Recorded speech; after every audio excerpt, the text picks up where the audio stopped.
Monday, everyone. Looks like Happy the live Monday. chat has all our regulars. Amanda's in the house. Roydella, Carol, Connie. What's up? Guys, welcome to Everybody's the ready Melanated, today. right? Welcome to the Melanated Way. We are covering all things 90 Day Fiancé the other way with special co-host April Holloway.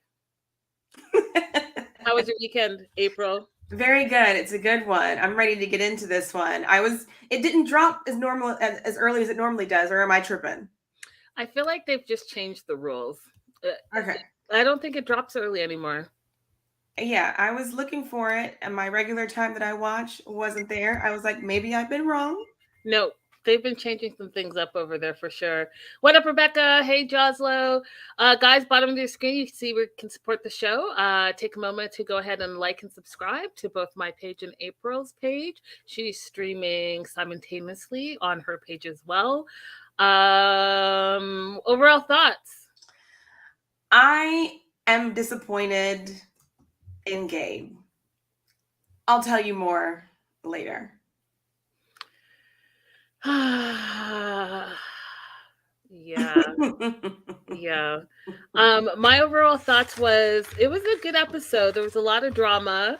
I see how they're gearing us up for the tell-all, and a lot of couple drama that I'm like, are they gonna make it? Are they gonna make it? I don't know. Yeah. But let's start with Gabe and Isabel. So, what did you think of their segment, and why are you disappointed in Gabe? So, I'm actually disappointed in myself because and Gabe, because I mistakenly thought that just because Gabe was enlightened enough to know this is not the sexual categorization that fits me, that he was also emotionally intelligent enough to not create the mess that we just saw him create between Monica and his fiance. It was completely unnecessary and avoidable for that to happen.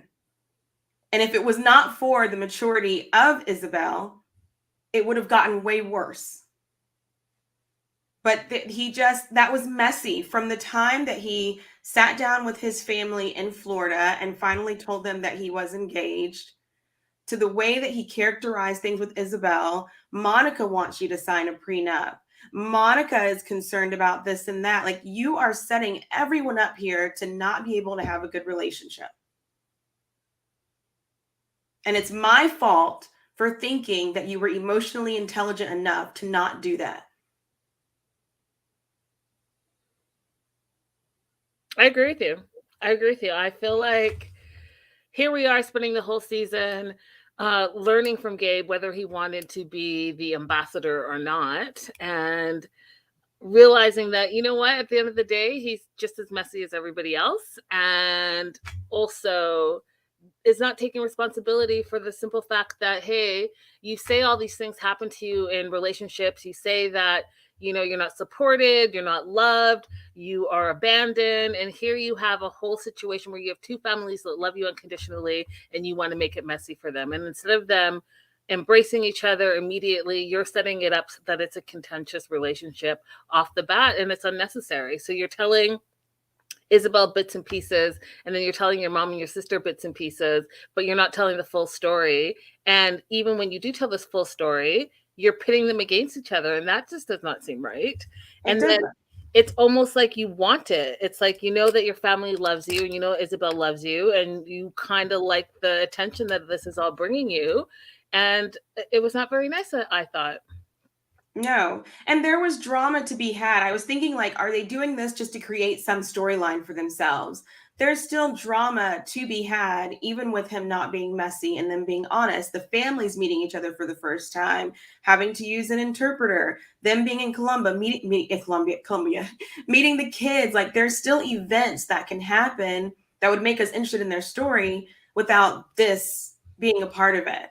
And the fact that he just would bury his head or look to the side when they were talking to each other, I thought, this is just ridiculous. This is not who I thought you were. You're someone who, it was really important to you to be honest about who you were to Isabel's parents, and now you're throwing stones and hiding your hand with your sister and your fiance? So absolutely. So a couple of things. Amanda says, and April was right last week, saying she doesn't think that Gabe and his sister aren't as close, and that's okay. That's okay. They can just say that. And then Amanda also says, guys, next week she doesn't go to the wedding, question mark. And to that, Amanda, I'll say you definitely have to catch up on news and gossip on my Patreon. I've talked all about it. I have receipts. So if you can't catch it, definitely check out our group chat. I'm sure all the ladies will let you know what exactly ends up happening. Wait, Linda, can I be ridiculous for a second? Absolutely. Taylor had a presentation at school today and had to dress up for it. Look at this. Look. Oh. Okay, you can go away now. Bye. Aw, proud mama moment. I know. I have to do it sometimes. I love it. Joslo says maybe Gabe is sabotaging it. Maybe he doesn't want to get married. Joslo, I will refer you also to the Patreon news and gossip. Y'all must have missed it. So Gabe is back in Median, reunited with Isabel after spending about a month back home in Florida. Their wedding is in 2 weeks. His family is arriving in a few days, his mom and his sister. And Isabel's super nervous because, she doesn't really know them. She's only heard things. And just like what we've talked about, the fact that there's only been a few FaceTimes here and there, and that's it, is worrying her. They start to try to make a game plan. So what are they going to do for the rest of their week? So Monday, they're going to do clothing for him and Isabel's son. The Tuesday, they're going to go to the notary. They're going to take a look at the space because they do get married or want to get married in a farm in El Carmen, which is her hometown. They're going to have a small wedding, just friends and family, about 40 people. And Monica wants to be the best man as well as the maid of honor. What did you think of that? I didn't really understand why that was so important to Isabel, that be two different people. Did I miss something? Well, because I think that what she was thinking was that both the mom and the sister could be a part of it. The mom could give him away, and the sister could be like his maid of honor or best man or whatever. That's the case. I think that's what she was trying to be more inclusive. Oh, okay. Okay. Right? She was like, how are you going to just let your sister boss you around and it's our wedding when we want to be inclusive of both families, which I think is what we've been saying, April, right? Like, we can join the families. Why does Monica have to do everything? I don't know. But on the other hand, like if I'm Isabel and you're saying your mom is okay with it, then okay. But Gabe presented it like, well, my mom will just do whatever Monica says. Like Monica's a big bully. But as Isabel, I don't think I would be invested in what your family does. Even if it was your own wedding? No. If you want to have the same person give you away as the same person as your maid of honor, how doesn't really change my photos? I'm still going to have photos with the mom. Interesting. Curious to know what you guys think in the live chat. And if you're watching the replay, definitely let us know in the comments below. And speaking of the comments below, I do want to say, you guys, that I do want to say this. As some of you guys know, and some of you guys who are new here and you're referring your friends here and stuff like that, I am like a trained journalist, and I see some of the comments that you guys are making, and I know that you guys all love April and her suggestions and point of view, and that's why we have her here, and I love her too, and we are actual friends. And so if I don't agree with her, it's not that I don't like her, and it's not like I'm trying to be right all the time. I have my own opinions, and on my other shows, I'm still going to have those my same own opinions. And I think that that's what the show is about. Let's have multiple opinions. I don't have to, quote, be right. I'm often right, though. But it's all for dialogue. So let's all respect that. I know that there's one comment that I think the person self-edited and deleted it, but it wasn't before I saw it. So, you guys, let's have the discussions. I feel like that is what I try to tailor to my channel specifically is having the discussions. And I never ever prepare to say that I know everything, because I know I don't. And I've learned a lot. And I've told you, when I don't know stuff, I tell you guys, hey, I don't know it. And educate me. And I've been educated by so many people. And I thank you for that. And so let's just be kinder. This is not a savage channel. And I just feel like some of y'all are just woo, testing me. So that being said, yeah, so we're talking about the wedding. Monica, best man or maid of honor. Isabel feels like she can't do both. She also thinks that, without even really meeting Monica yet, because this is the way Gabe has set it up, that Monica is too temperamental, controlling, and fickle. Mm-hmm. And that then Gabe tells Isabel about how Monica wanted to have him get a prenup, and then says, but I said no. Well, the way you set that up, you automatically, in my opinion, made it seem like Monica doesn't trust Isabel right away. And Right. Monica's going to be meeting Isabel in a few days. And Isabel's already going to think, oh, she hates me because she doesn't trust me. She wants a prenup right away. And that's not what happened. It's not what happened. It was an unnecessary conversation. And if he was going to have it, he could have said it truthfully. Monica brought up the issue of us possibly getting a prenup. It was not something that I was interested in. Do you want to talk about it? That part. And you guys, it's all about communication. So here you, like, one of the things that I felt like hurt in my heart for Monica is that in the beginning of the season, they talk so much about how Gabe has gone through so many things, and the only people that have ever been there is his sister and his mom. And his sister Monica talks about how she is very protective, and she's protective because she's seen the journey that Gabe has gone on. She's seen how, even present day in 2023, how some people in the transgender community have been treated. And because there's a lot of misinformation out there, and as well as a lack of knowledge or understanding, people say a lot of reckless stuff. And so I understand her being a family member wanting to be that protective. And so all of a sudden, she goes from being your best friend, your protector, the person that's only ever been there for you, to you saying that she is controlling, that she's mean sometimes, that she wants, like, not the best for you. And I don't think that that's the case at all. I think that she wants the best for you. And we saw that a little bit later in their segment. Do you want to add to that at all? No. I agree. I did. Okay, I will add one thing. I was wondering if part of their dynamic is when you're overly defensive, not overly, but when you're defensive on behalf of someone else, sometimes they start being afraid to share things with you because they don't want you to get upset. So what would the example? So Monica being overly defensive towards. I'll give you an example for me. So like 2 years ago, Taylor tells me, oh, I got suspended from my job at the coffee shop because they claim I stole some money from the register. And it was like a year after it happened. And, my first response is, why didn't you tell me when it happened? Well, what would I have done if you had told me?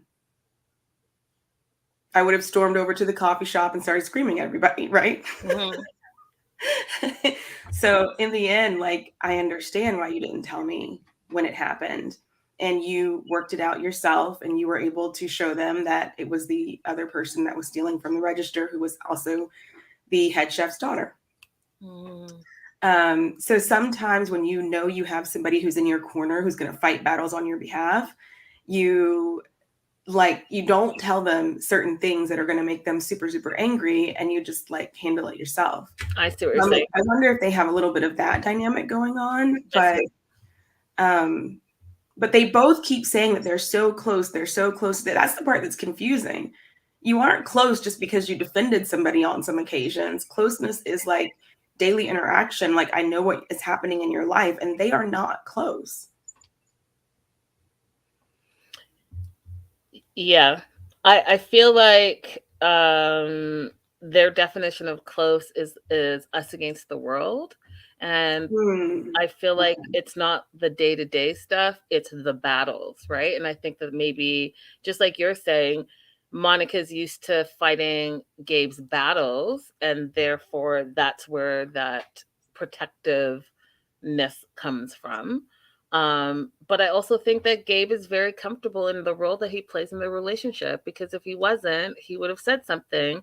And you can tell because he does say stuff to her when it's necessary. When he gets called out or when things are misconstrued, he does step up and say, no, it's this and this and this. Mm-hmm. And for the same guy who was able to have the difficult conversations with Isabel's parents and her children and all the things, I find the dynamic between him and his sister and his mom a little hard to understand. It's weird. Yeah. So Isabel is offended because she's like, well, does Monica think that I want to take your things?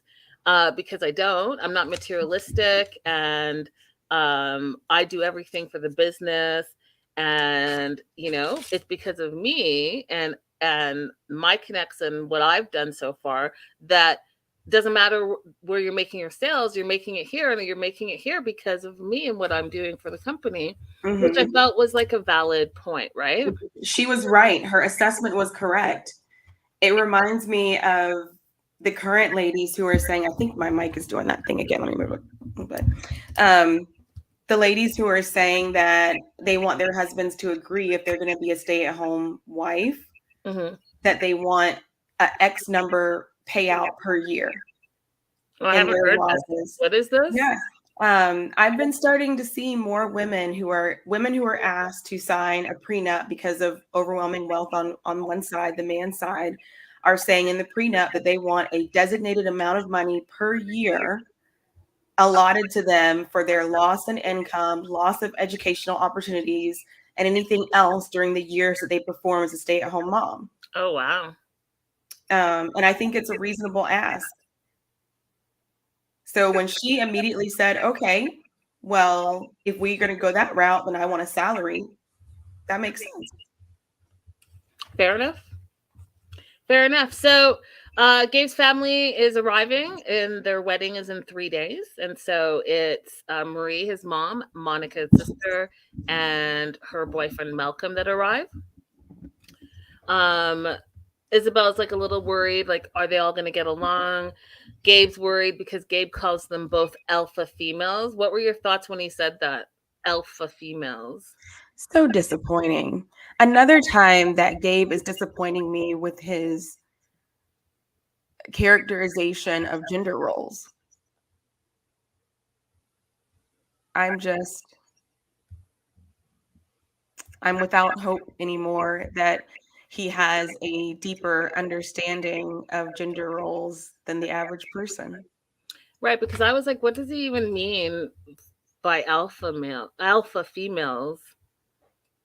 Like, what does that even mean? Like, I know what it means, but I'm wondering what he thinks it means. So because you have two strong women who get things done or are assertive, that makes them alpha?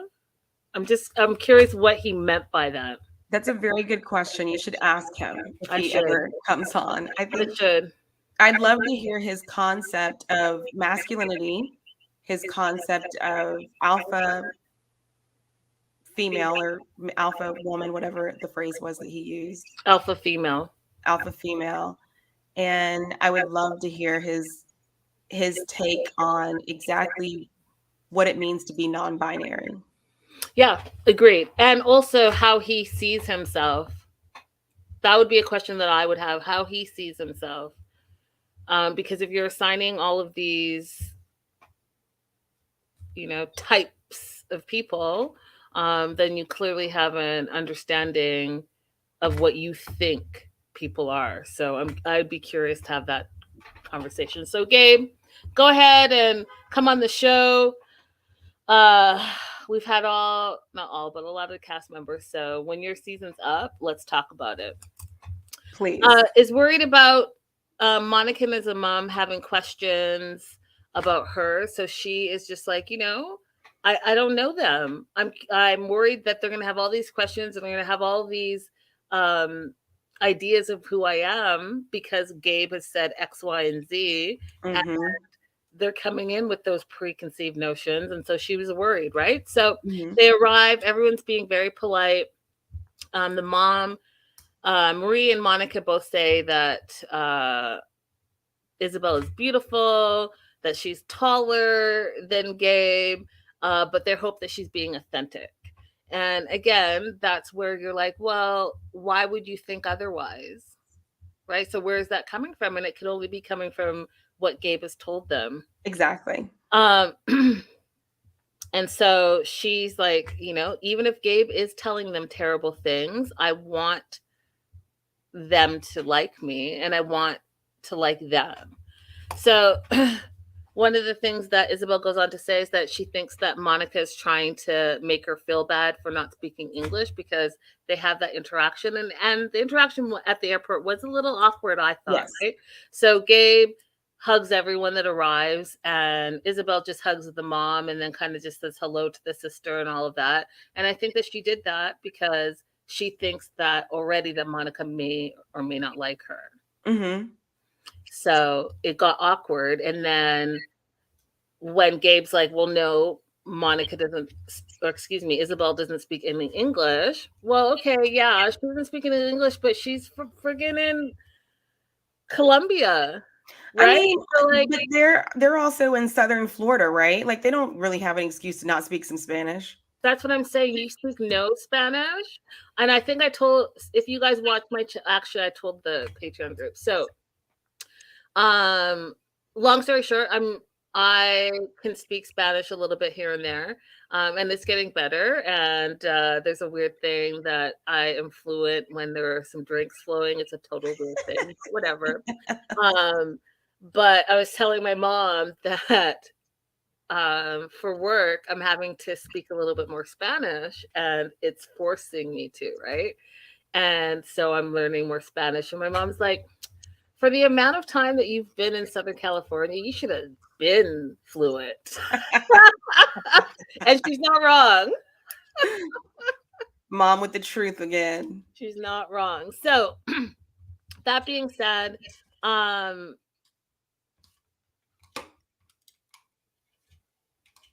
they're in the car, and one of the things that again that I'm not trying to like Debbie down Gabe. I was just surprised by his behavior in this episode. So him and the boyfriend are sitting up front. The three ladies are in the back. Raydella said, "Mom called you out." Raydella, my mom calls me out on a regular. That is not new information. I think it's hilarious. And I love it because it's so like shocking to me. I'm always like, what? What did you say? Did you just call me soft?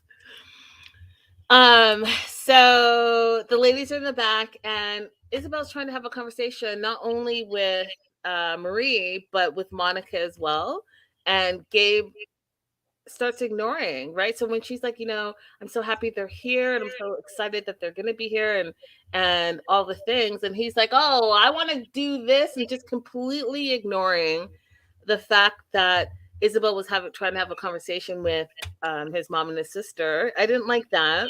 No, didn't like And it. then I didn't like the part where he translated and put a little bass in his voice and said, oh, she's saying like you finally got here. Because Monica was like, that's what she picked up on. She was like, finally.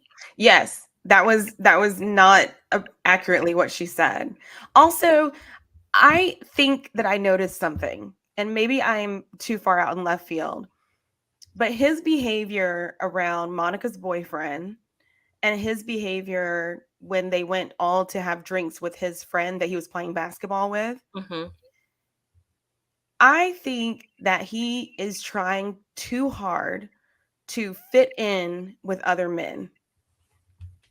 He disregarded Isabel's feelings when they were with his friend having drinks. And now she's in the back seat trying to have a conversation with his sister and mom, and he's ignoring her in favor of chatting with boyfriend. Mm. That is a good observation. I was also wondering, though, if he was doing it because he knows he's polarized the two, like he's polarized his sister and his mom and his fiance. So, like, a way to not be involved in that is to ignore it. I guess. A girl from Texas says, yes, April. And Amanda says, oh, he does act different around the guys. I don't think it's necessarily a trans thing. I think it's a guy thing. It could be both. I think there's he might feel a little bit more pressure to display masculinity in a certain way to be accepted. But it could also just be a guy thing. Do you have this playing somewhere else? Because I feel like there's a feedback. No. Let me just make sure. I did open my YouTube earlier on here, so. Nope. Okay, perfect. I'm not sure where it's coming from. So from there, they are having a little bit of an awkward silence. And my note was like, why is Gabe making this all worse? Yeah, there is feedback. I think it's better now, though, because I don't hear it now. So I think it's fixed, Raydella. Okay.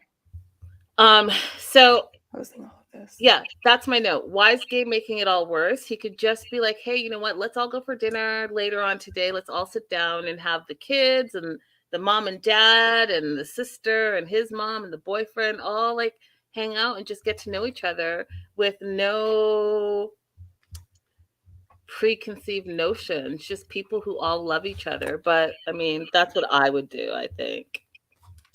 Yeah. This could Rhea, be such an exciting time. right. And you could let people get to know each other on their own, you know, set it up for success. So the mom got tired, so she stayed at the apartment, and Monica and her boyfriend and Iz and Gabe decided that they were going to go for lunch. And again, Isabel is trying to still be very open and try to like have conversation with Monica. So she's like, hey, you know, I'm so happy you're here. Shows her the ring. And automatically that sets it up for a weird situation because she's never seen the ring before. And Monica's like, I wasn't even shown photos. And Isabel, well, didn't Gabe tell you stories or anything? And no, which is confusing to Isabel because Gabe is constantly saying how close him and his sister are. And so basically she's like, how close can you be if you don't know anything about a relationship? Same, girl, same.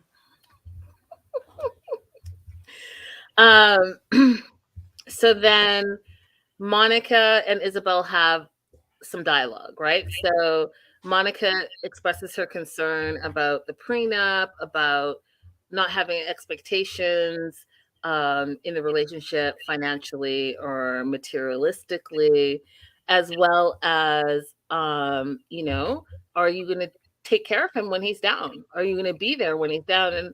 And Isabel, I thought, handled that really, really well and with courtesy. And she's like, absolutely.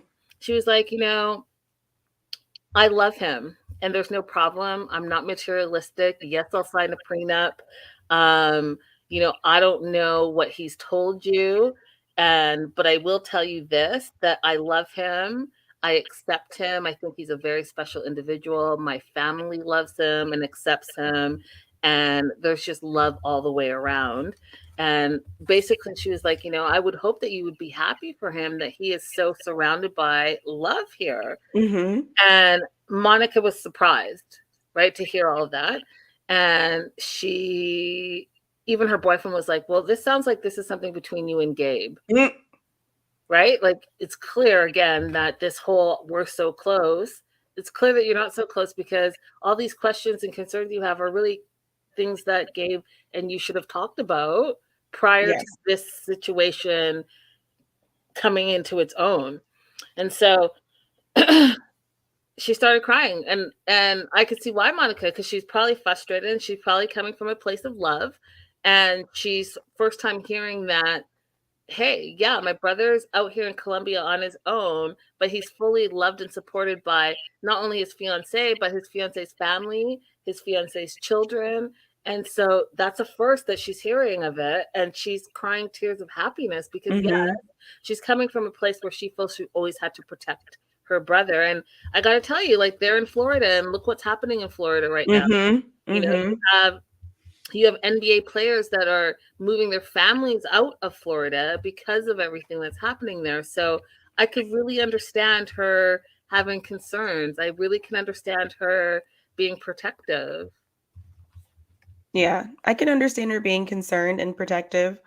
Um, I do think that it's only because of Isabel's grace that this conversation didn't go wayward. Agreed. And boyfriend, who we haven't heard very much from, was very astute. Yeah, he was. He's like, listen, this sounds like drama. I'm not trying to be a part of the drama. You and your brother need to go sit down somewhere and talk about it. Mm-hmm.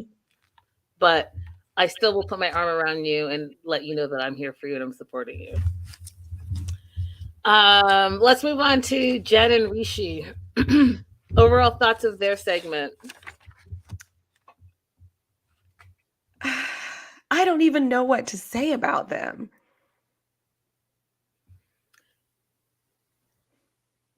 That's it? That's all you got? I don't know. I don't know what to say. I do not understand why either one of them is doing this.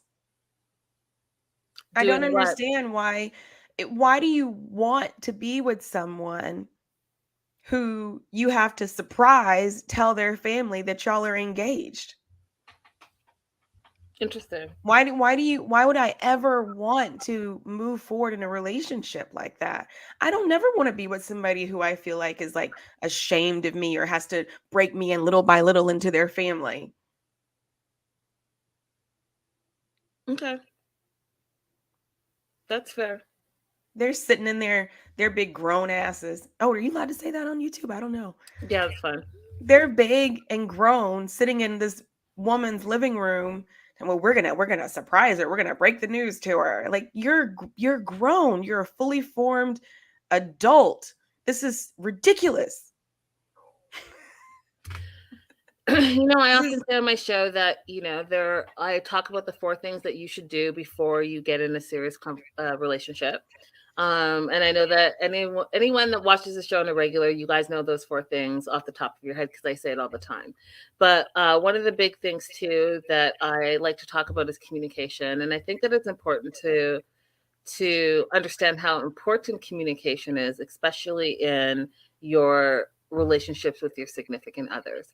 And I personally feel that you have a bunch of women who are getting involved in this one woman's relationship, and she's fine with it, which is also something to take a look at, right? So your friends say, hey, we're going to go in and we're going to basically take this family by surprise, and we're going to tell them a bunch of stuff, throw out any tradition, throw out the fact that you're a guest in these people's home, throw out the fact that it takes, it took them years to even get to this point, and we're just going to do what we want to do.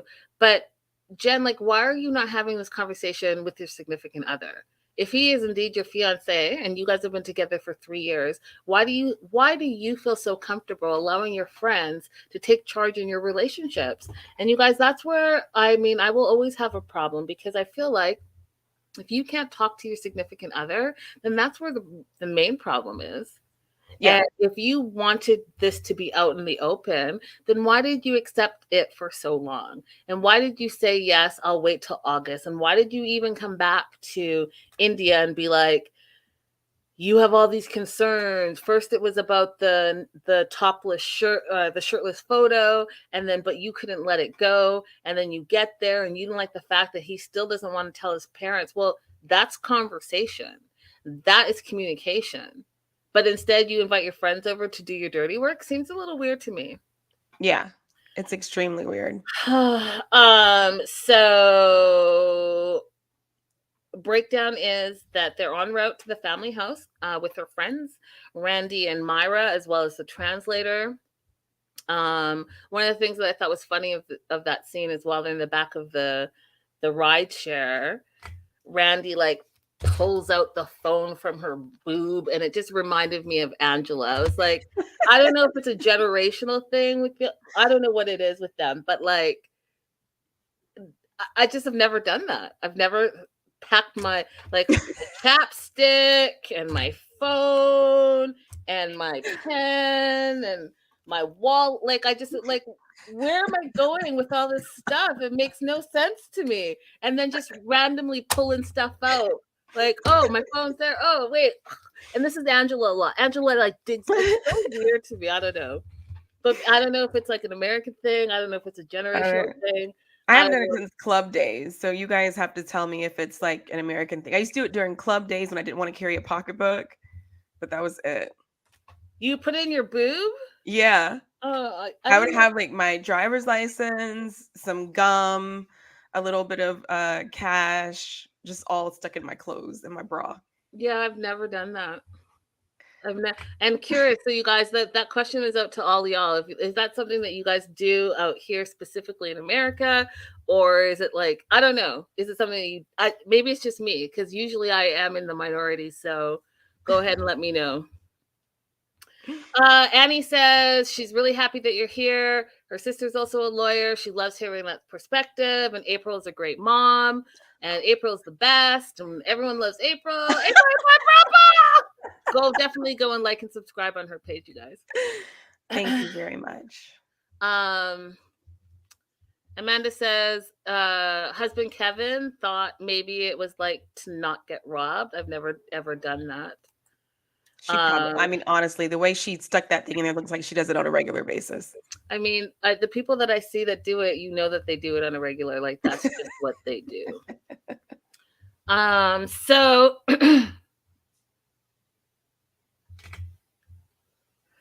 Auntie's advice says, yes, the bra is a third and fourth pocket.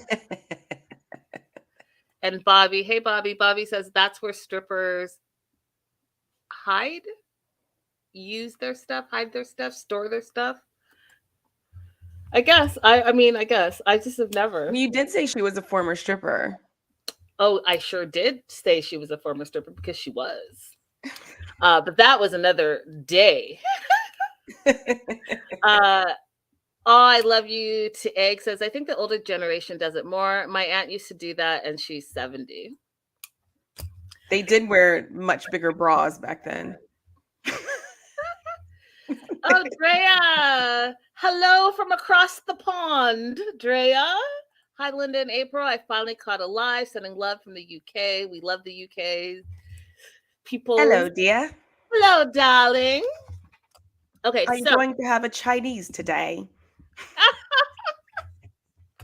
Okay, so they get to the house, and what I thought was interesting as well is that Rishi greeted Jen with a kiss. Did you notice that? I didn't. Oh, okay. So at the door, Rishi greeted Jen with a kiss, and I was like, well, if this is so top secret, someone had to have seen that because I noticed it. So you have all these women coming over, you're kissing on this woman on her lips. No one noticed that? Because, like, come on. Wow. Come on. Yes, it was a little sneaky kiss. It was a little sneaky kiss that I saw immediately. So no one in the house saw it. If we're all like, ooh, no one needs to know that we're in a relationship. But that's what happened. So then they also did not tell Rishi that they were bringing a translator. So he felt awkward because he's like, there's this young, beautiful woman translator. Maybe my family's going to think that that's the match that they're bringing over for him. And it's going to be like totally weird and all the things. And then it's tea time, and Simla, his mom, comes out and his uncle comes out, and they all sit down. And the first thing Jen wants to know is like, hey, Mom, do you remember when I was asking all those questions? And Mom's like, yeah, of course I remember. You know, you were asking about if we were looking for women for Rishi and the proposals. And so Jen wants to like double down on that and ask through the translator, how many girls have they presented that he's rejected. And the translator kind of went a little off on her own. And that's the other thing, you guys, like, I often say, yeah, I would want a translator, but I want you to just translate exactly what's being said. I don't need your opinion. I don't need you to like maybe forget what they were saying and then fill in the blanks. Because she was doing a little bit of that. And I was like, that is not what she said. Yeah. It seemed like she was getting a little bit nervous about what needed to be said and trying to like delay it a little bit and fluff it a little bit. She was doing some fluffing for sure. Fluff, fluff, fluff away, Fluffy. So, here's what the mom said. So the mom said that he didn't really talk to anyone. He rejected all of them, right? So there wasn't anything in real life, and they didn't even really talk. He just said no from the get-go. But then the translator pushed it and said, well, but like how many? And that's when the mom's like, well, maybe it was like 2 to 4. So then the translator goes and tells Jen, well, it was like 2 to 4, but they only talked. And I was like, that's not what the mom said. He didn't talk to them, nor did he see them in real life. So like, you're mistranslating because you're making it seem like maybe there was some text exchange or some phone calls. And the mom said there was none of that. Like he rejected from the jump. It was just talk, right? So I was like, ah. But Jen feels bad now. So all that tantrum she had last week, you guys, she feels bad about it. She feels bad that she didn't believe her man. She now thinks it was a misunderstanding, lost in translation. No, it was not. You didn't believe him. And you decided that you were going to take a big old stance on it and you were going to get into your feelings. And again, that goes back to me saying that I feel like they have a communication issue and not a language barrier, a communication issue. And the substantial information has not changed. She was upset because she said the number of people that you're telling me that they presented to you is different. One day you say 2, one day you see 4. And now the information she's getting is that it was between 2 and 4 people. It's the same information you had previously. Yeah. So why is it acceptable now? Yeah. Yeah. So that just means that you don't believe or trust your fiance. So then it was Myra that jumped in. And Myra, I've been feeling like Myra was like the voice of reason normally in this whole friendship situation, but whatever, I don't know. So she asked the translator to ask, do you wonder why we're asking or while they're asking? And the mom's like, well, what else could it be, right? Obviously, he's either met someone or he likes someone. I know that through work, he meets a lot of women. He has a lot of female interactions. But no, that's not what it is, Mom. What else could it be? You're about to find out. So Randy says, well, we're here to support Jen. And we're here to support her as she figures out her relationship with Rishi and their pending engagement announcement. What were your thoughts when she said that, April? Because, yeah. I didn't understand. I just think that when you're an adult, there's just some behavior that you should be beyond. They should all 3 of them should be beyond this.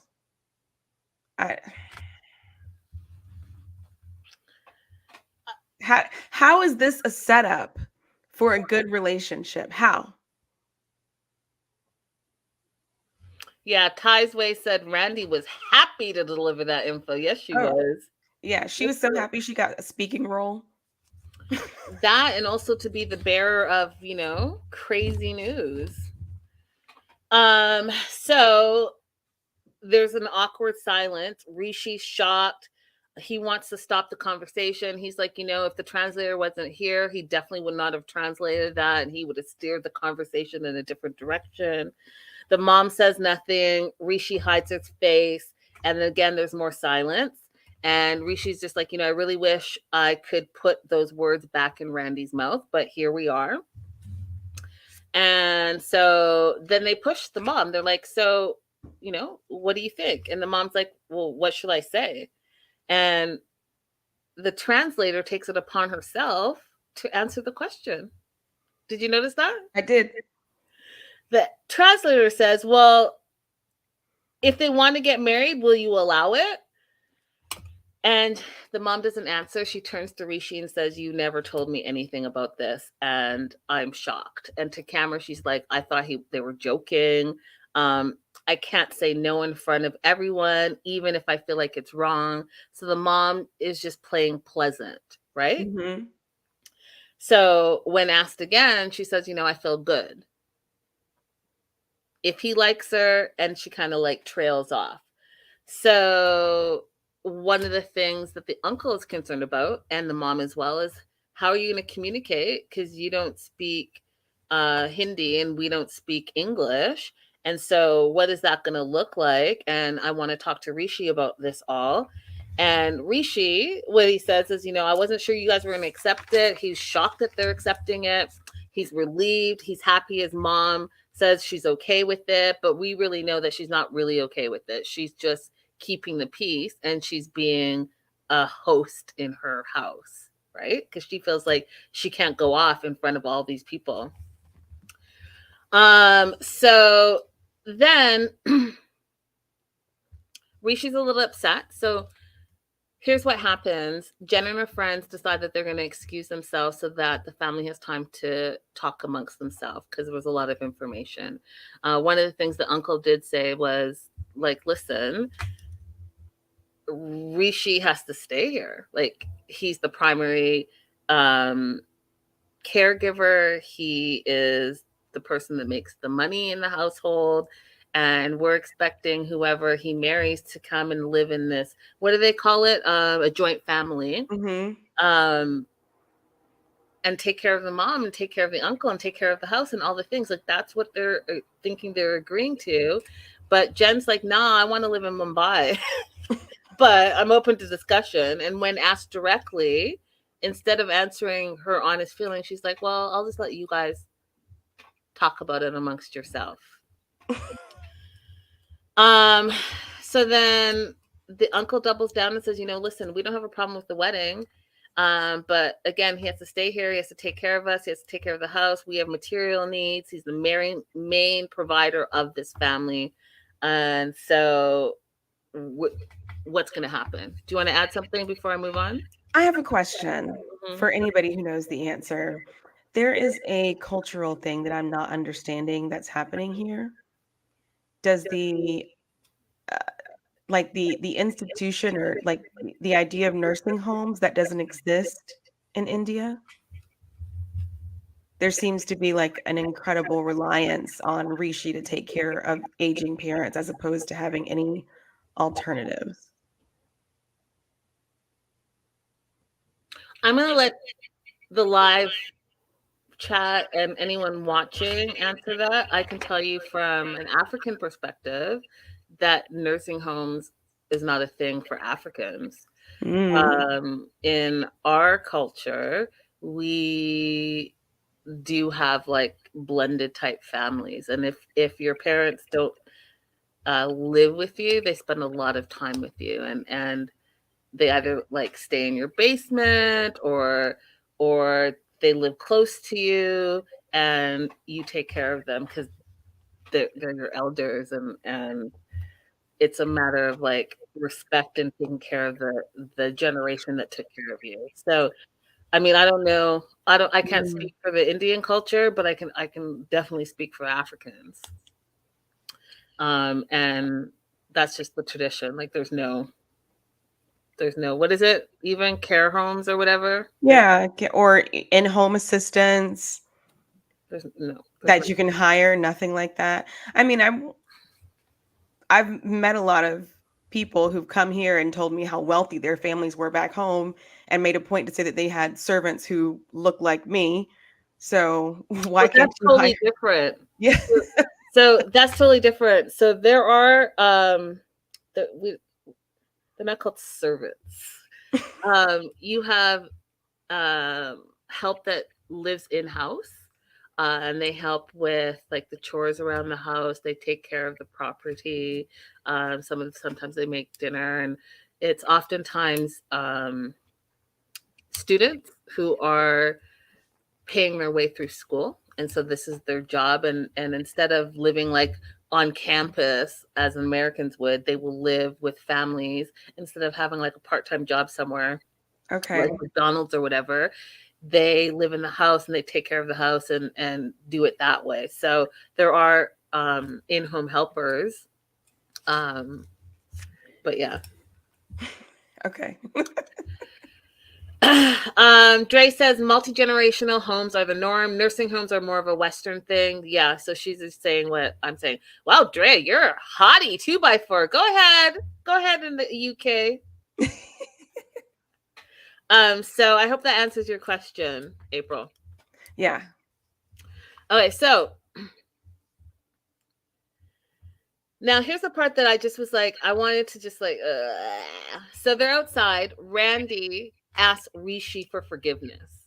Okay, she's like, Rishi, do you forgive me for basically like outing your relationship to your family? And then Rishi, being the host, says, you know what?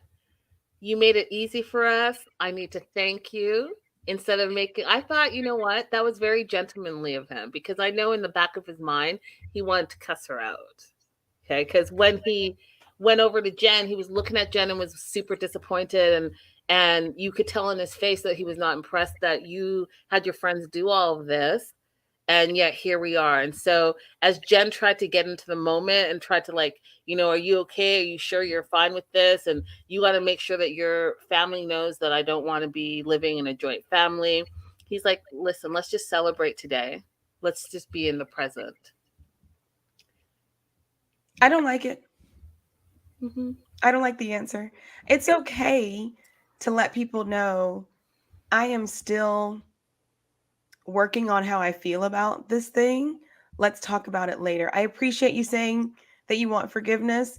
I'm still working out how I feel. Let's talk about it later. Instead of just saying the polite thing, his mom just said, okay, sure, to be polite, instead of saying, you know what? I need to take some time to think about this. Like, it's okay. Everybody, it's okay to say, I don't have an answer for you right now.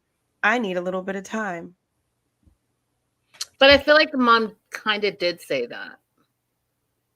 Did she? I just remember her saying, well, I mean, she trailed off, but then she later on, she's like, I felt pressured to say that I was okay. Yeah. I mean, I don't know how, I don't know. I don't know how I would handle that. But I do know that if I cornered my mom with a big secret like this, I don't know if she would have been as accommodating. Oh, absolutely not. My mom would not have at all. Carol says families expected to take care of the older generation. Hey, Francesca says, I can speak for Italians. They live in multi-generational homes. Yes, the children of the middle class take care of their parents. Yeah, I think that the nursing home thing is definitely like a Western thing. I think that culturally it's just different. Carol says, I agree with April. Otherwise, how do you move ahead and have any truth? And Drea says, Jen is delusional. Jen is delusional. That being said, the friends and Jen go off to have coffee while Rishi talks to his parents. And his parents are like, you know, you didn't ask us. You didn't tell us. You know, we're surprised. We're shocked. You know, you've been turning down these proposals for 3 years, and not once have you mentioned Jen. Not once have you mentioned being in love with someone. Not once have you mentioned being engaged. And the mom feels heartbroken, right? Which I can understand because, again, we're talking about family. And if you say you're close to the family and you're the caregiver and you take care and all the things, then how does this not ever come up? One of the things I thought was interesting is that the uncle said, well, we're going to have to ask everyone's opinions. It's a big decision, and we have to get all the relatives involved, and all the relatives have to meet. One of his concerns is the language barrier. And then the other concern was the uncle right away went to age and said, how old is Jen? And Rishi paused. And I felt like that pause made it worse. It did. Because the uncle asked again, as if you're trying to hide this. If you could have just said, oh, she's 48, I felt like it would have been different, but he paused and didn't answer. So when the uncle asked the second time, was able to calculate it, was like, oh, that's 15 or 16 years you're elder. No, no, no, he says. And the mom's like, yeah, we want to match you with someone younger. What about kids? What about the future? What about us? It's not done in India, and maybe they do that where she's from, but we don't do that here. The mom doesn't want him to marry older, and the uncle says everyone will make fun of it and they make fun of you. And so the mom says, you know what? We're not even going to bother asking the rest of the family. She's too old. And so just know that this is a clear no from our side. Go ahead and say sorry to her, but you can't marry her. Rishi is like, oh, if we could have only waited till August the 2nd, maybe things would have gone in our favor. Now everything is ruined. Yeah, because that was the problem, Rishi. The date was the problem. There's a cultural thing happening here that I don't understand. What's that? We need to ask the family.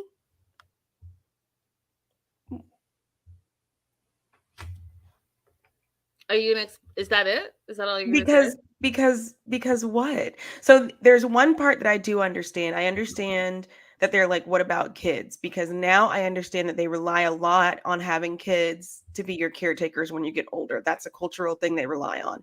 Because before I didn't really understand why is there so much emphasis on having to have kids. Okay, got it. Got that part. But we need to speak to your family, the extended family, and understand, like, see if they will support it. Why does the other family matter? So here's what I'm going to do, April. I am going to, because I know, and a lot of you guys have wanted to meet my mom. I'm going to ask her if she'll come on the show, because again, in the African tradition, you do ask for permission as well. And part of the permission is about blessing the union. It's about celebrating the union, and there are a lot of things that go along with that. And so when I was engaged, my ex-fiance Personal information incoming. I know, because she's like, I don't understand this cultural thing that's going on here. Okay, well, you're forcing me to I forced your tell hand. my business. Okay. But yeah, so Adam actually called my parents for that permission as well. And what do you have to do? And there are gifts involved, and there's a sit down involved, and your families all meet. There's meals involved for without getting totally into it. My dad's Ashanti, my mom's Fenty, and so the tribes get involved, and you bring an offering of cloth, whether it's kente cloth or whatever. So it's like a whole thing. So yes, it's a thing. And it's a thing getting the family involved and everyone talking about it. Part of it too is, blessing the union forward. And whether you're having kids or you're not having kids or all that stuff, it's all part of bringing them into your culture.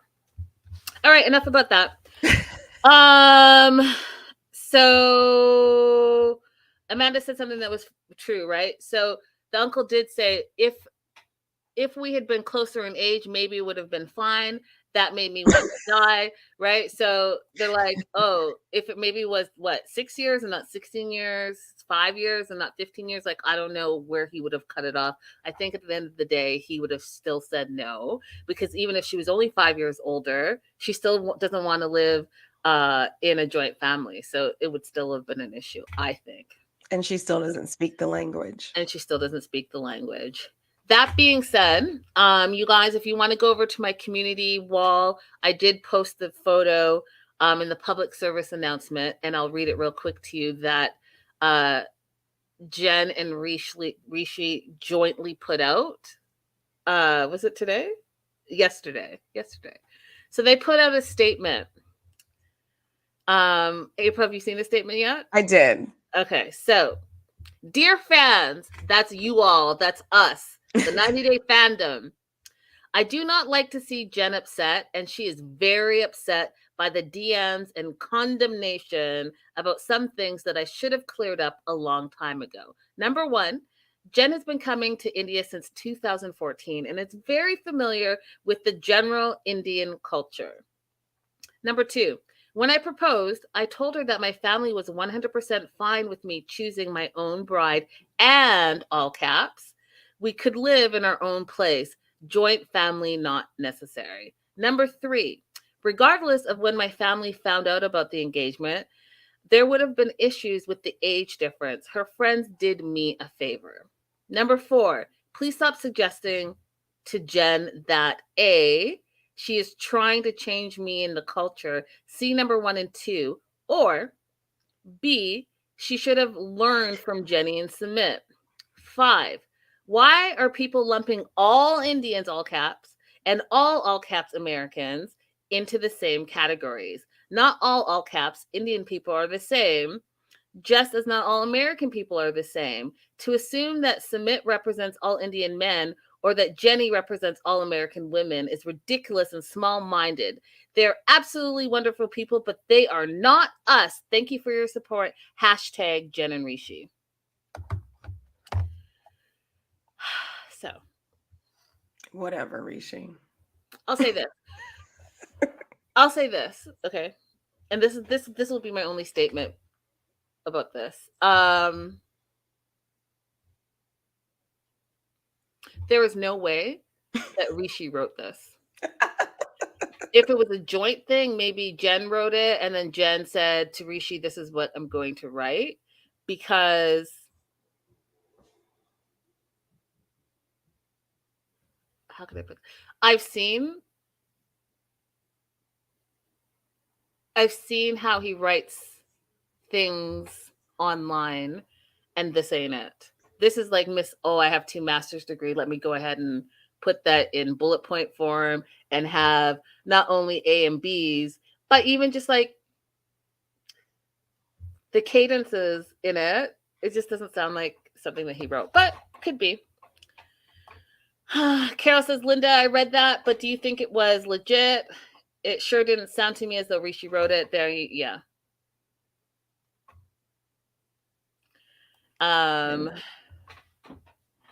Annie says she is older but still pretty and she has a good personality. And hey, Stevie. Stevie says definitely Jen wrote this cap. That's funny. Okay, so do you want to throw anything else in about Jen and Rishi? No. All right, we're moving on to Danielle and Johan. Overall thoughts of their segment. Johan has I said Johan, my tongue is all crazy today. Johan has so many masculinity issues going on. So many. I don't know what's gonna be tripping. He's tripping. He's definitely tripping. And I haven't not heard him apologize for the birthday party. Not only has he not apologized, he's doubling down on whatever it is he's going through right now, whatever this toxic masculine bro situation. And I agree. And again, I know how some of y'all feel about Danielle, but what he is doing is he is trying to humiliate her. He is. By any means necessary. And I don't think that that's okay. I don't think that you do that to friends. I don't think that you do that to your significant other. And I definitely don't think that you do that to your life partner. Okay? That's your wife. Right? If you want to be Mr. Masculine and I'm the protector and I'm the man of the house, then how are you out there being the first one to degrade her? That doesn't make sense to me. Well, sometimes those things do go hand in hand. Sometimes the guys who insist that they must be the man of the house and be the protector are also the ones doing the belittling of the woman. Okay, but that's a whole other conversation. Yeah, it is. That's a whole other conversation. If that's happening, then get out and get out now. So she went out with her friend, and a lot of you guys didn't like what I had to say about Taylor last week, and that's okay because I felt that way last week. I feel like he represented himself a little bit better this week, but last week that whole bro situation, I wasn't feeling it. So she got home from her hanging out with Taylor. She felt like she had a beautiful day.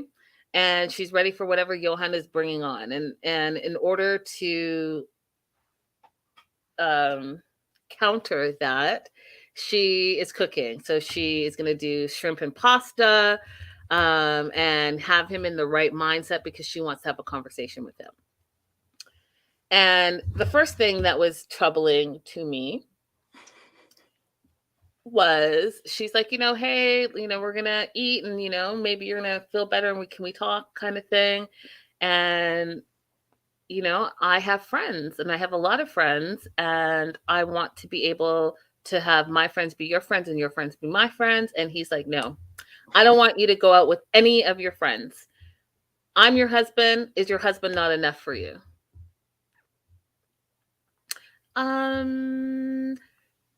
That's a super red flag. And it's a scary red flag, in my opinion. And why I say that is because I always tell you guys, in my opinion, when you come into a relationship, it's yes, the two of you against the world. But long time ago, I heard this and it stuck in my mind. Relationships are like a old school house. The houses that had the pillars in the front, and you had one pillar here and one pillar here, and they both did their job because they like held the foundation of the house. Same thing with the relationship. You come in hopefully whole and healthy, and your partner comes in whole and healthy. And the reason you came together is because you like this whole healthy person, and that person liked the whole healthy you. And together you make an even better dynamic. But you guys are still separate and individual people who come together to share your lives and to share your fantasticness with each other. What it isn't, in my opinion, is two people coming together and one person losing themselves to the other person's wants, needs, and all the things. And all of a sudden, they're not the person that they were. They're the person that is under the dominant person. That's not a true equal relationship, in my opinion. Correct. Being said, I would never want to be in a relationship where I've come in a fully grown, formed woman with friends and family, and have my partner say, well, no, you can, now that we're married, not have any friends, and you can't hang out with them. That doesn't make sense. What are you even talking about right now? It doesn't. And I can't imagine that he would really be happy with that in the long run, because then she would just be with you all the time, and everybody needs a break. All the time, right? Don't you want to have guys' night and go to games and do whatever you do? Because you also have to have that to be well-rounded. Yes. Right? You have to have the opportunity to hang out with your friends away from your significant other, because that's part of it too. But no, he says, my wife comes first. And she's like, well, even if I come first, don't you have friends? And he's like, yeah, but you still come first. Oh, so it's okay for you to have friends because in your mind, you think you're putting Danielle first. And in your mind, you feel like she's not putting you first. And so she can't have any friends. It's a troublesome characterization of how you put someone first. By obeying is how you put him first. That's a horrible characterization. It's wild. So she's like, okay, so what's the solution? He's like, there is no solution. She's like, well, no, the solution is my friends are your friends and your friends are my friends, and we can all be friends. And so I really do want you to meet Talon. And when she said that, his face was like full of angst. He was all angst, you guys. But what I thought he was going to do, because he does agree to meet Talon, and I thought he was going to actually go and meet Talon and be like, at least okay. But in his mind, he was already concocting a plan. And his plan was to, quote, see what's really happening. Right? So you're saying that because what, you think you're going to catch them in something? Why would you even look at it that way? But that's what happened. So he agrees to meet Talon, and they go for lunch the next day. And automatically, it's just not a good look on Johan's part. Johan's coming from, I don't know, but he's automatically talking crazy, talking reckless. He's like, he sees Talon coming in a pink shorts and a pink shirt, and he's like, oh, he's looking like a flamingo. I'd rather die than dress like that. Now, April, you and I could have a full-on conversation about that, right? And the subcontext of what he was meaning by that, but I'm gonna leave it there. Kaylin sits down and there's an awkward silence. No one's saying anything. And I was like, I mean, do some intros, do something. Yeah. But all three of us just sitting there, it feels weird and it is awkward. You already know that your husband has a chip on his shoulder about this meeting. So someone has to say something, and it shouldn't be the guest that you invited for lunch. Right. I don't think she was prepared for exactly what to say, which is fine. Like, we can all have our moments. I think a good opener would have just to be like, oh, the river cruise that we went on yesterday was a lot of fun. You and I should go sometime to Johan.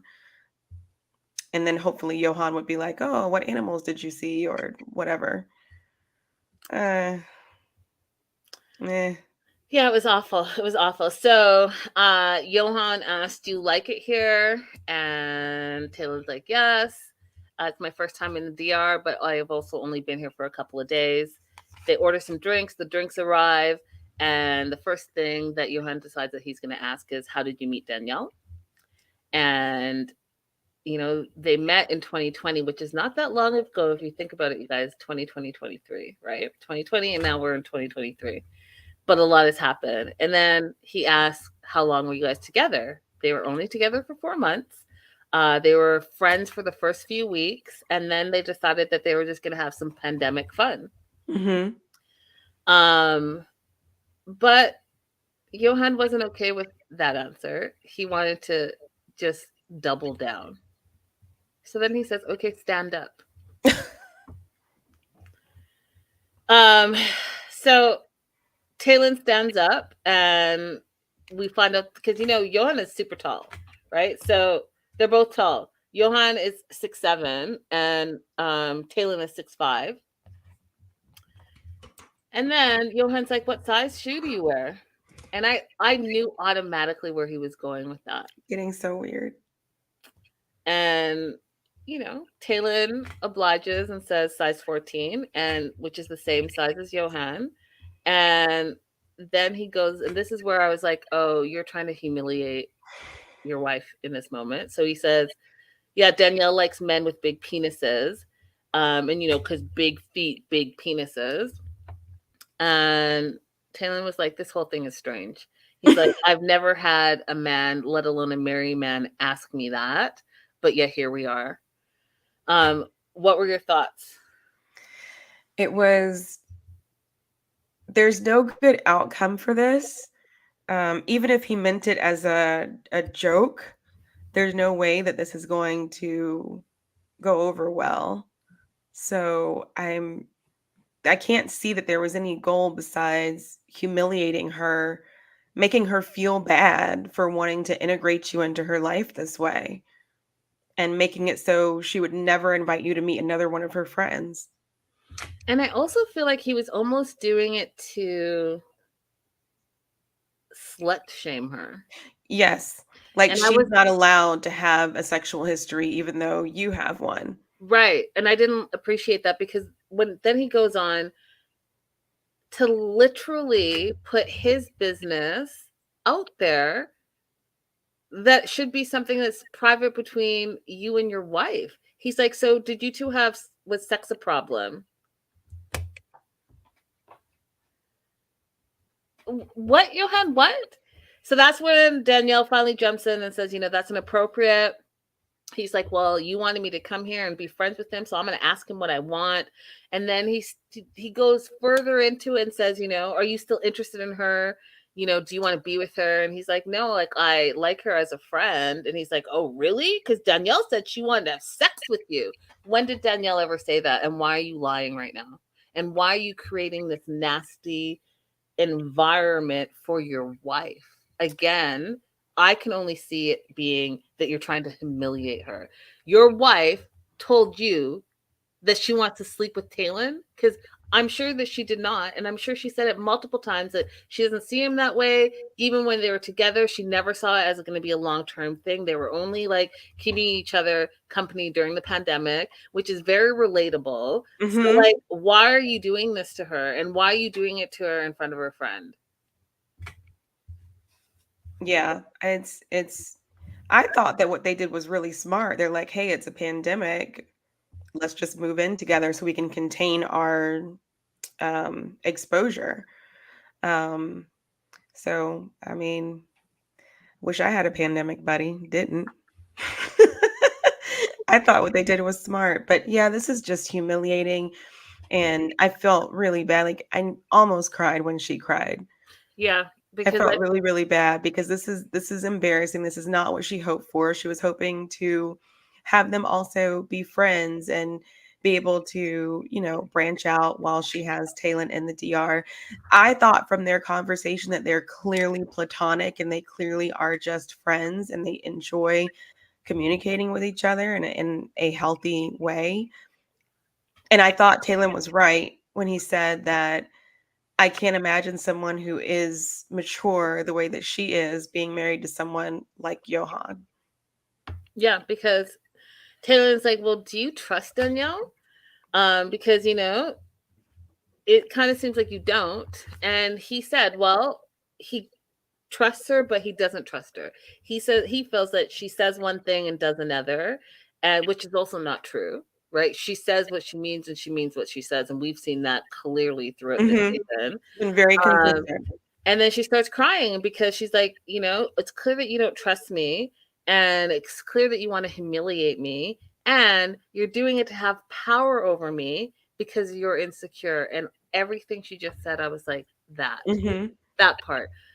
You're trying to belittle your wife so that she can be under your thumb, but you're doing it because you have your own insecurities, which goes back to what I was saying earlier, where it's about being healthy and whole, and whatever insecurities that you have. I mean, we all have insecurities, but what I don't think is nice to do is to then put your insecurities on someone else and make them feel bad because you feel bad. Right. And I think there's one more thing that might also be going on. It might be a little bit of a stretch, but he might feel a little bit insecure about what Talon is able to provide for her financially that he is currently unable to do. And maybe Uh, that's also part of where this behavior is coming from. right, which and I that makes sense to me too, because you were sizing him up like, oh, he's not taller than me, we're the same height, oh, we're the same this, we're the same foot size, all the things. And I mean, I guess the only difference is like he's semi-pro basketball, and maybe you're feeling some type of way about that could be Yeah. it. I do sympathize with him in a way because I think it must be very difficult to live in his community and environment and not be toxically masculine or embrace some of those behaviors in some way to give you a sense of self or a sense of power. But it's just really detrimental to their relationship. Oh, I love you to egg says, I think maybe his anger and resentment has been building and he doesn't even like her anymore. Question mark. He just wants to hurt her. Also, he's insecure. Andrea says, I think Johan is punishing her because she made him think he was going to the US, but then did a complete 180 on him, not excusing his behavior though. That could be it too. He could be holding some resentment, right? Because he thought he was going to America. Yeah. Okay, let's move on to Debbie and Usama. Usama. Osama. Osama. I wish I had punched him into next week. Excuse me, I didn't do it right. Let me just.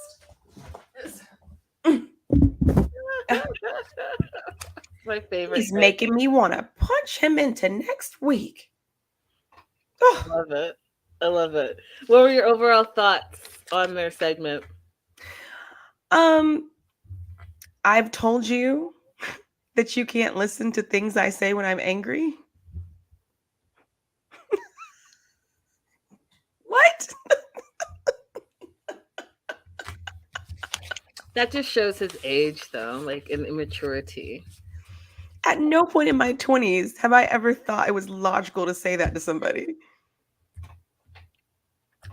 He's showing out. I feel like he is really representing who he is, which is why I always say to you guys, and a lot of you have come for me, but I've stood firm in my belief that I don't believe that when you're in an online relationship that it's a real relationship. I think anyone can be the representative online, and it's not until you spend time with that person in real life and see how they are that you then become getting to know each other, and then you can call it a relationship if indeed you decide to move forward with that. And this is what's happening. You all had an online relationship on Facebook, sending photos and pictures and paintings and poems, and that's what you bonded over. But having any real type of conversation, clearly you weren't. And yes, you've come over there and visited a few times, but there were no plans for the future. There were no plans for you to be together. And then the plans that you did make, guess what? He was lying to you the whole time. And they even found out in like 10 minutes of trying to be silent that they're not particularly compatible, because he wanted complete silence to work in. And she's like, she's singing songs, chatting to herself. That part. He couldn't stand it. So his plan was to come to the United States to get a green card, get a visa, and work there and make a lot of money. He also wants to have a studio where he works out of and does his art. He feels like his art is going to be very valuable in the United States. And his words, "You will bring me to the United States and guarantee my future." And I have to tell you guys, at that point, at that sentence, at that statement, I was like, she should be done. Like, she should be done right here. What you're not about to tell a 67-year-old woman is what she is and isn't going to do for you to secure your future. Okay? Done. But she wasn't. She let him carry on. She was like, I can't believe this was always his plan to go to the US. You lied, Osama. You lied to be with me. And I am not supporting any man, and I'm not supporting someone who wants to just come to the US for a visa. And he's like, fine, okay, we can stop this, and we can stop this right now. That would have been strike two for you, Osama. Okay? For me. Done. Deuces. So then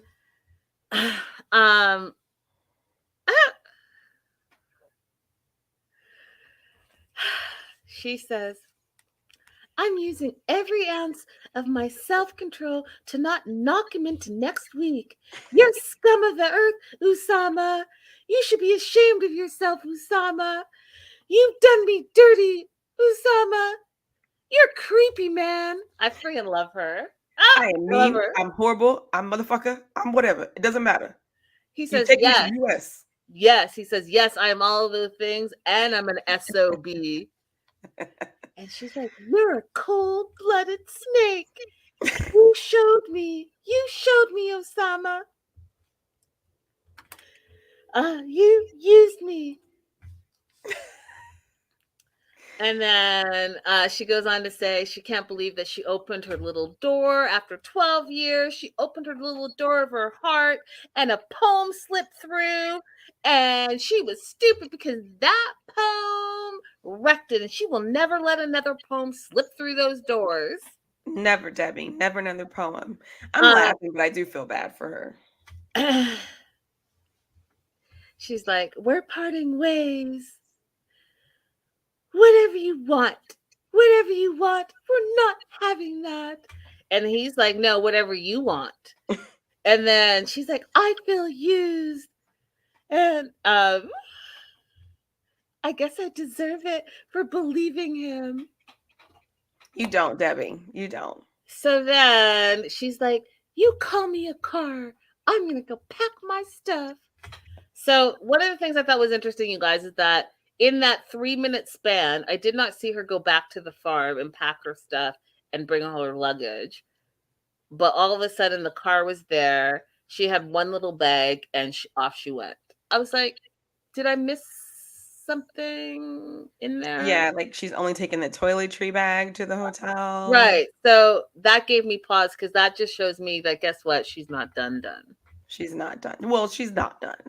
Yeah, she's not done. So, she calls her son Julian, Julian. Julian, it's me, Mama. Can't believe that Osama had the guts to tell me we are moving to the US and that he wants a green card. And she's like, Julian, it's Mama. And Julian's like, I know it's you, Mom. Hi, Mom. Can you imagine? He's been hearing this his whole life. It's me, Mama. Oh, so good. And then she's like, I miss you. It's been kind of tough over here. It's been like a roller coaster. And I hate having to call you and tell you the bad news. But Usama and I are not together right now. He made some cruel remarks. He keeps changing. And it's always at night. I'm scared of the night here, Julian. I'm scared of Morocco in the night. She said it like he's a werewolf. like he turns into a creature at night.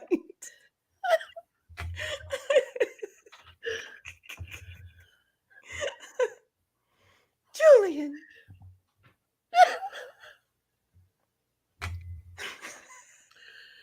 So, yesterday he said some mean things to me, Julian. He said that he wanted to come to America just for a green card. And he told me, Julian, his main agenda. And his main agenda were mean words. I thought this was my happily ever after. And I don't have a lot of ever after left. Wait, that was hilarious. Hilarious. Hilarious. I thought he was my happily ever after. And I don't have much ever after left. Julian. Julian looking at her. And he's like, with his cop mentality, stay away from him. Didn't want to tell you I told you so, but I told you so. He had to get one off. Yeah, he sure did. You need to cut ties. You need to block him. And she's like, I don't know, Julian. He turned into a cold-blooded serpent, but I'm not sure if I'm ready to leave. I'm not sure if I'm ready to leave him. Because even though it wasn't just about the physical, he was my best friend. And I miss my friend. You know what we say over here at the Melanated Way to Nicole? You know what we say? Go home, my love. Go home, my love. Go home, my love. Go quickly. Pack it up, roll it out, and go on home. Just take it a wrap around. Wrap it around, back around to the America. The live chat is dying with our impressions. Yeah. It's over. He said it multiple times. It wasn't like he had one outburst because he was angry. He said it. He repeated it. He said it in the calm to his family. His family said it to you. Now he said it angrily. Yes. Like the librarian. The librarian. Linda's Debbie voice is sending me. She needs to go home, my love. Go home, my love. Yeah, that part. But we can see in the sneak peek for next week that she has not gone home and that she hears him out and he gives some crazy, ridiculous situation excuse. How, you know how I am when I'm mad. I talk crazy when I'm mad, but I don't believe it. You shouldn't believe it. Yes, you should. Yes, you should. Yes, you should, Debbie. And even if you don't, if you are willing to accept that, okay, he said some things when he was angry, doesn't mean he wasn't angry when he said it to his family. That part. Okay. That part. Um, Last and not least, Mahmoud and Nicole. Overall thoughts of Mahmoud and Nicole. They were in this episode? Did I completely miss them in this episode? Oh, yeah. He went out with his brother. Yeah, Mhm. okay.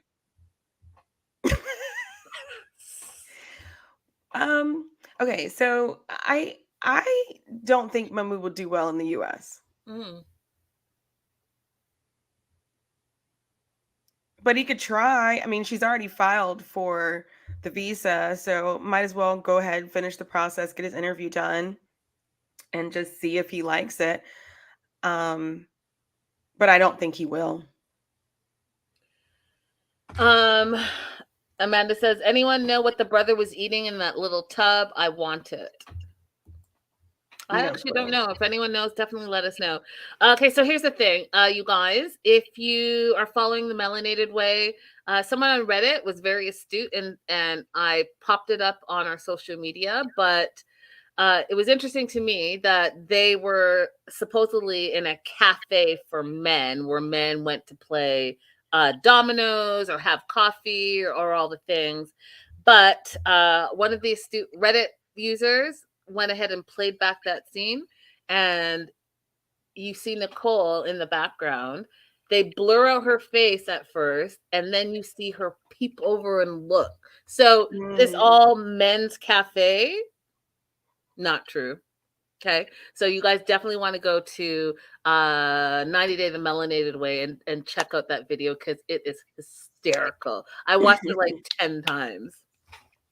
So that being said, they're allegedly at this cafe for men, but Nicole is also too hiding in the background. That's why even when April said Mahmoud and Nicole were on, well, yeah, it was more Mahmoud and his brother, but Nicole was creeping in the back. So they're playing dominoes, and I've yet to really get this question answered, and I could Google it, but same thing with this whole, I just really am trying to understand the culture, and what is acceptable and not acceptable. So like the drinking is not acceptable, but the smoking is acceptable. Like I'm just really curious on what the Quran says, right? Because I mean, Mahmoud specifically said to Nicole that you can't pick and choose. It has to be all or nothing. And he said it to Nicole, and he believes that about his own brother. Because when his brother's like, oh, he likes to do a little tequila, Mahmoud was shocked. But then here I am seeing you have a full-on conversation with your brother, and the two of you are smoking. So like, what? I just want to know what the rules are. Yeah. And I want to only know what the rules are because you're the same person that said you can't pick and choose. So that's all, just for edification. Mm-hmm. So he's hanging out with his brother, and he wants to tell his brother about moving to the US and get his advice, because his brother lived temporarily in China with his wife, and so he knows what it is to live abroad. And explains to his brother that Nicole wants to leave. She's not adjusting to Egypt well, and she wants Mahmoud to go to the US with her. He really feels like Nicole tried, and she's tried over the years, which, I mean, that's a whole other. Did she though? Did she? No. Right. So he feels it would be selfish of him not to try the US. And so should he go now?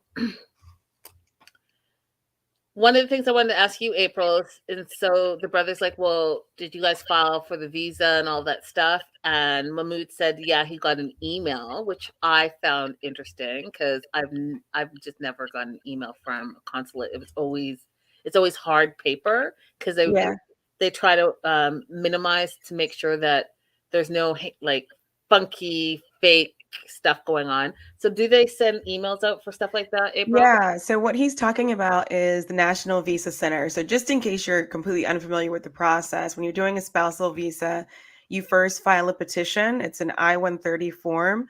The government looks at that to see whether or not they believe that it's a bona fide marriage, a real marriage that's not just for the purpose of immigration. That's all you have to prove with that form. If they approve it, then they're either going to do one of two things. They're going to send it back to USCIS, and then the application is processed here in the United States if the person is here. if they're abroad, they send it to the National Visa Center, which holds it temporarily, allows you to gather additional documents that are needed, and then sends it to the proper consulate or embassy of the country the person is in, or that has jurisdiction over that country if they don't have their own American consulate. So what he's talking about is an email that you get from NVC that says, we have received your approved I-130 petition.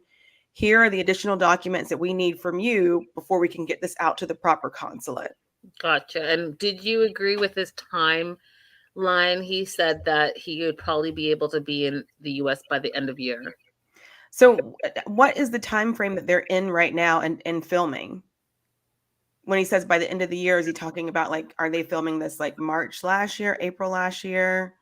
Oh, well, we're in 2020. They filmed this because she was 38. She's 40 now. So this was in the last year and a half. I think, 6 to 8 months is a reasonable time. After you receive that email, I think for most consulates, you can expect to get an interview within that time. Now, if you live in a place where the consulate is horribly backed up, or if your country doesn't have one and you have to go somewhere else, then you're going to have more wait time, obviously. Gotcha. Good to know. It puts it all in perspective, I feel. So the brother is trying to be supportive. He says, I think you'll miss a lot of people. I think that if you go to the US, you'll feel out of place. But then to camera, he tells everyone how he really feels. And he says, I don't think Muhammad should go. I don't think he would do well there. And he also is like, what do you want in your relationship? Because you guys fight about clothing. Do you think that that's going to change? And Muhammad's like, well, when we're there, I still expect the same things of her that she's doing in Egypt. So all the things that you guys fight about that you have not agreed on yet to this day, you guys have just stopped talking about it. You think transplanting yourself and going to America, which is completely different, where she's going to feel like she can be her, more liberal, free self. You think that she's going to be as strict with herself and her dress as she is right here? No. And he's going to absolutely hate the way that men look at her because he doesn't like it in Egypt. And you guys aren't having to stop talking. You thought if we just love bomb each other, I love you, no, I love you, my love. Oh, I love you, my love. Thank you, my love. Like, love bombing each other is not going to make your problems go away. It's just not. And not talking about your problems is definitely not going to make them go away. So you have to have a conversation. Your brother says, what do you want your relationship to be like? You need to figure that part out. Okay. And then on top of that, then think about whether you actually want to move to the US. Mm-hmm. And then after you've done that, after you figure your relationship, what you want your relationship to be like, whether you actually really do want to go to the US, you have to go and have that conversation with Nicole. One of the things I didn't like that the brother said you should do everything you have to do you have to find a way to agree on everything. And then he said, I'm going to do everything I have to do to be with her. Well, what I don't want you to do is just agree, because you're trying to just stay with Nicole for whatever reason. I don't even know what that reason is, April. What do you think that reason is? They seem to really believe that they do love each other. I don't know if they truly do or not, but at least they seem to really believe that they do. I mean, I'll say this: he has no experience. He's never been in a relationship ever. This is his very first relationship, and so I mean, I guess you could. I mean, you could be one and done. I'm sure that does happen, but he also has nothing to compare it to. I mean, yes, his only source of comparison is going to be looking at the relationships in his own family, and he knows his is not like that one, like those. So it's absolutely not like those. So what is he comparing it to? Yeah, I don't know. But it'll be interesting if they decide to try and have any of these conversations that Ahmed, the brother, is suggesting, because so far I have noticed that Mahmoud thinks that a conversation means just saying, this is what I want, so you have to do it. I don't think that he really understands what a compromise is. Agreed. So we'll see. It looks like next week is going to be just as juicy, you guys. And I'm absolutely here for it. Thank you guys so much for being here. Don't forget to like and subscribe. And if you're watching the replay, go ahead and put some comments in there. April and I are really great at going back to the comments and commenting back. Thank you guys. It's been a lovely, lively live chat. Thank you, Drea, from across the pond, and Diana and everyone who contributed to this live. It was a great one, and I had a great time. April, thank you as always. Thank you so much. I'll have a great night. Don't forget to like and subscribe, and go over to April's page and like and subscribe there too. Ty's Way, thank you so much for the support. Love. A lot of thank yous in the live chat. Thanks, Amanda and Librarian, Andrea, all of you guys. Thank you so much. And we'll see you guys very, very soon. Bye for now. Bye-bye.